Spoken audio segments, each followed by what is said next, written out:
ইসলামী ব্যাংকের নতুন চেয়ারম্যান খুরশিদ আলমের পদত্যাগ সহ 7 দফা দাবিতে তৃতীয় দিনের মতো বিক্ষোভ করেছেন সচেতন গ্রাহক ফোরাম।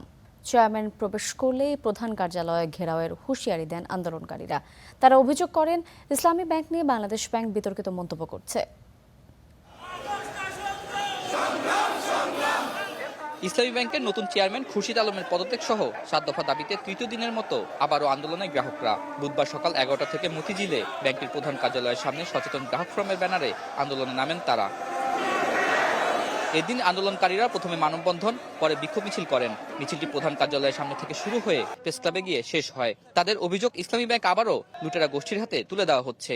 অত্যন্ত উদ্বেগের সাথে লক্ষ্য করছি, 3 মাসের ব্যবধানে ইসলামী ব্যাংকের উপরে অবৈধ হস্তক্ষেপ কেন?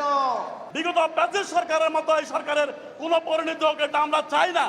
এদিকে বাংলাদেশ ব্যাংকের মুখপাত্র সহ অনেক কর্মকর্তার বিরুদ্ধে অবৈধ সুবিধা নেওয়ার অভিযোগও করেন আন্দোলনকারীরা। বাংলাদেশ ব্যাংক থেকে বিতর্কিত বক্তব্য দেওয়ারও অভিযোগ করেন। বেশিবাদী কায়দা, বিগত বেশি সরকার একই কায়দায় এই দেশের বিভিন্ন গোয়েন্দা সংস্থা সহ এজেন্সিকে ব্যবহার করেছে। আমরা এর নিন্দা জ্ঞাপন করছি। আমরা বিস্ময়ের সাথে আরো লক্ষ্য করছি যে বর্তমান যে সরকার ইনকিলাবীদের প্রতি তাদের একটি বিশেষ দুর্বলতা রয়েছে। এ সময় ইসলামী ব্যাংকের বর্তমান চেয়ারম্যান ও তার স্ত্রীর নানা দুর্নীতির তথ্য তুলে ধরেন গ্রাহকরা। সেই সঙ্গে দাবি আদায় না হওয়া পর্যন্ত আন্দোলন চালিয়ে যাওয়ার ঘোষণা দেন। রাজপথের আন্দোলনে যদি কিছু না হয়, তাহলে যাও ফোরামের আন্দোলন থেকে যাও। আমরা তোমাদেরকে বাংলাদেশ ব্যাংক থেকে বিতাড়িত করে ছাড়বো ইনশাআল্লাহ। আজকে আমরা গ্রাহকদের নিয়ে এখানে ঐক্যবদ্ধ হয়েছি।